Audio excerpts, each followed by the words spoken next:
Hello everyone, and welcome.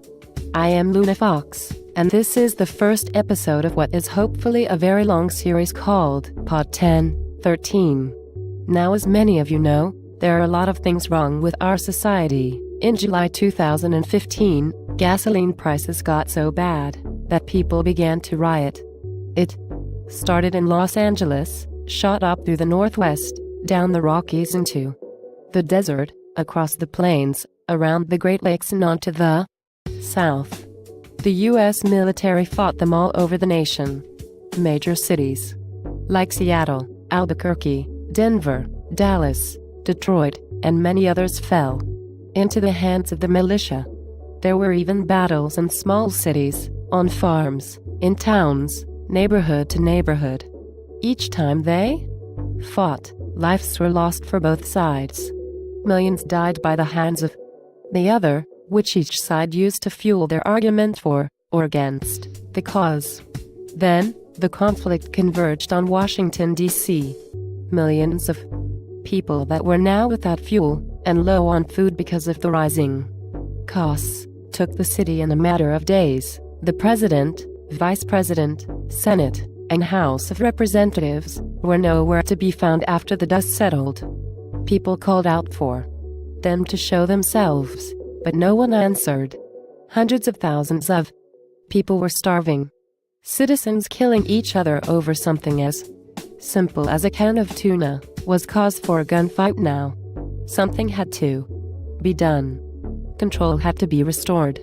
A mere 72 hours after DC had fallen to the people, a man rose up, and with a voice that ended the most horrific war in U.S. history, seized control of this horribly broken nation. A man by the name of Thomas Gregory had started the rebellion with an iron fist. Anyone who got in his way was instantly killed. He didn't care.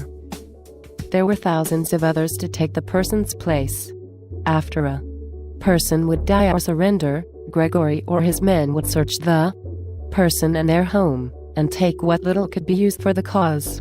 Canned food, ammunition, knives, technology, shoes. Then he would let the other people have what was left. This man was smart. Churchill or Napoleon smart. Gregory could look at a map of a city one time and find every strategic point to use to take over the city in a matter of hours. It wasn't until after he had assumed power that it was revealed how he did it. Taking a building is easy. Taking a whole city, on the other hand, is very, very hard. Gregory always tried to do things peacefully first. He would take his entire army and meet with the mayor. "Do you surrender your city, sir?" he'd ask. Depending on the word that followed would dictate what happened next. If it was yes was issued, he would explain to the mayor what needed to happen. If no was uttered, all hell broke loose with the snap of the fingers. At this point, Gregory would block the main roads in and out, then take the police department. Once he had the cops down, Gregory would hit the city building, then schools, then media outlets, eventually taking the entire city. Then he would call a town meeting and publicly kill the mayor. Brutal. Yes, but the man was so charismatic and well-spoken that within moments of killing this person in front of who he thought were his supporters, he would have the crowd cheering. He would leave behind some people to hold each city and convert the inhabitants to his cause. Millions of people joined him, and soon he had a militia that rivaled the U.S. military, armed to the teeth with everything from simple handguns and shotguns to assault rifles and grenade launchers. It was such an epic coup that when the military made their last stand, the sheer numbers of the followers caused them to surrender. Wars for oil overseas had caused the military to be short-handed and allowed the militia to overpower and assume control of the nation. Once Gregory had that, it was game over. He attacked every nation that spoke out against him. France, England, Australia, Iraq, Egypt, Brazil. Each fell to his new order. What struck the majority of American citizens as odd was Gregory never took power there.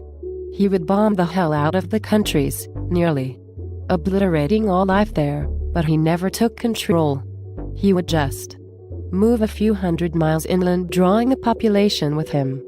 Finally, after around 10 bombing runs that destroyed the majority of the human population, he settled in what was formerly Kansas.